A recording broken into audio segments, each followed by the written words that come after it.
त्यांच्यावर अधिकचा भार टाकला जातो. काय सांगा? नाही, म्हणून मी म्हणलं सरकारची प्रायोरिटी ही बदलत चाललेली आहे. आता ही प्रायोरिटी का बदलते? हा आत्मविश्वास काय आहे सरकारला? कारण की वोट चोरीमुळे हा आत्मविश्वास आहे. जनतेचं मत घ्यायचंच नाही, आम्ही पाहिजे तशा निवडणुका जिंकू शकतो, हा एक आत्मविश्वास भाजपला झालेला आहे.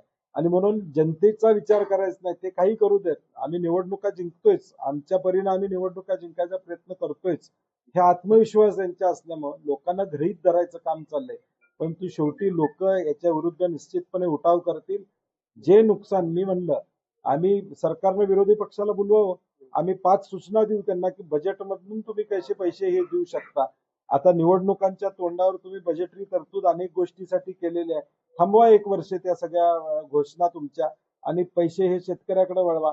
शेवटी कर स्वरूपात शेतकऱ्याकडून तुम्हाला आतापर्यंत जे राज्याला पैसे मिळाले, केंद्राला पैसे मिळाले, त्याचा हिशोब तुम्ही कधी देणार आहात का नाही? आणि म्हणून मला वाटते प्रायोरिटी ही सरकारची शेतकरी नाही आहे हे सिद्ध होते.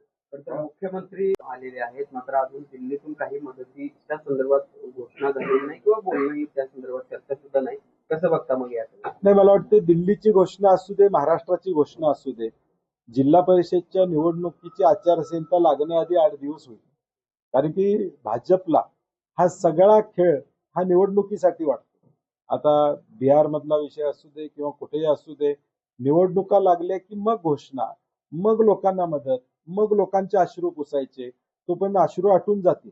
म्हणजे आता गेल्या 15 दिवसात मराठवाड्यातल्या शेतकऱ्यांची अवस्था काय, त्याला दिलासा दिला पाहिजे होता, आतापर्यंत पॅकेज जाहीर व्हायला पाहिजे होतं.